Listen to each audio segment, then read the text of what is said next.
आने वाले दिनों में अग्निपथ योजना की तस्वीर और चेहरा बदल सकता है। खुद रक्षा मंत्रालय इस स्कीम की समीक्षा कर रहा है। हालांकि 1.5 साल पहले जब ये स्कीम को लॉन्च किया गया था और सेना में भर्ती के लिए अग्निवीर के जरिए ही सेना में भर्ती की बात कही गई थी और उसी के हिसाब से भर्तियां भी हो रही हैं। पहला बैच इस वक्त सेना में शामिल है, सेना के 3 अंगों में शामिल है और 1.5 साल का वक्त हो चुका है और 1.5 साल में बहुत सी ऐसी चीजें, ऐसे बदलाव हो सकता है कि ग्राउंड में उन योजनाओं को उतारने के बाद महसूस किए गए हों, उसको अब रिव्यू किया जा रहा है। क्योंकि पहले जब भी कोई योजना बनती है तो योजना एक कार्डबोर्ड पर बनती है, एक बोर्ड पर योजना होती है, लेकिन जब जमीन पर उतारा जाए तो उसमें कई सारे बदलाव की गुंजाइश हो सकती है। रक्षा मंत्रालय की तरफ से जब ये योजना लॉन्च की गई थी उस वक्त भी साफ किया था कि समय समय पर इस योजना को रिव्यू किया जाएगा और अगर किसी तरीके के बदलाव की गुंजाइश है या जरूरत है तो उसको भी किया जाएगा। चूंकि अब 1.5 साल हो चुके हैं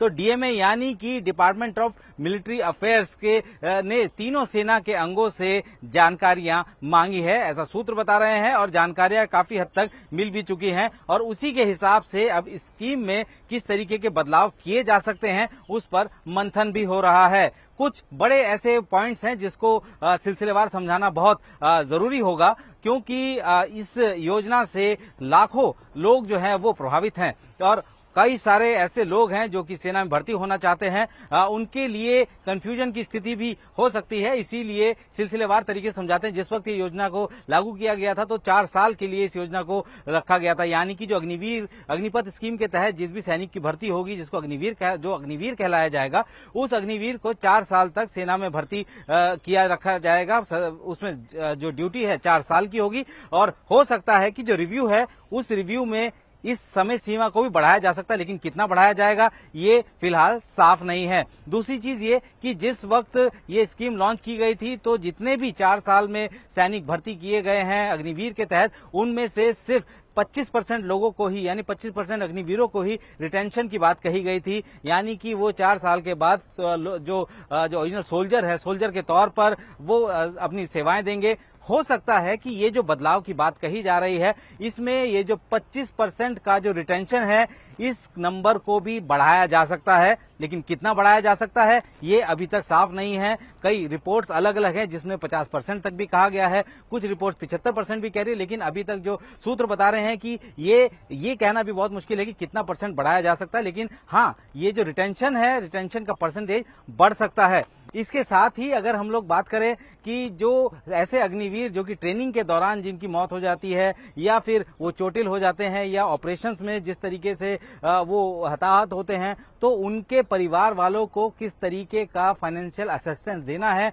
उस पर भी चर्चा हो सकती है और उसमें भी बदलाव हो सकता है। इसके साथ ही भर्ती की अगर हम लोग क्राइटेरिया की बात करें, क्राइटेरिया में कोई बदलाव नहीं हुआ। नॉर्मल सोल्जर जिस क्राइटेरिया में भर्ती होते थे उसी क्राइटेरिया में यहाँ जो अग्निवीर है उनको भर्ती किया जा रहा है, लेकिन जो नंबर्स हुआ करते थे, यानी कि अगर पहले बैच में 40,000 सैनिक से थल सेना के लिए भर्ती किए गए थे, हो सकता है कि ये 40,000 के नंबर बढ़ सकते हैं। साथ ही छुट्टियों की बात करें तो जो नॉर्मल सोल्जर हैं उनको साल में 3 महीने की छुट्टी मिलती है, लेकिन अग्निवीरों को 1 महीने की छुट्टी मिलती है। तो कई सारे ऐसे एस्पेक्ट हैं जिनको लेकर लगातार सवाल उठाए जा रहे थे। अब उम्मीद यही जताई जा रही है कि जो असेसमेंट किया जा रहा है और अगर इसमें जरा सा भी ऐसा महसूस होता है कि ये बदलाव किए जा सकते हैं तो बदलाव आने वाले दिनों में देखे जा सकते हैं। लेकिन इतना तो साफ है कि जब भी कोई योजना बनती है वो आने वाले दिनों में जैसे जैसे योजनाएं आगे बढ़ती हैं, मैच्योर होने लगती है, तो कई तरीके के बदलाव किए जाते हैं। बदलाव करने के लिए रिव्यू करना जरूरी होता है और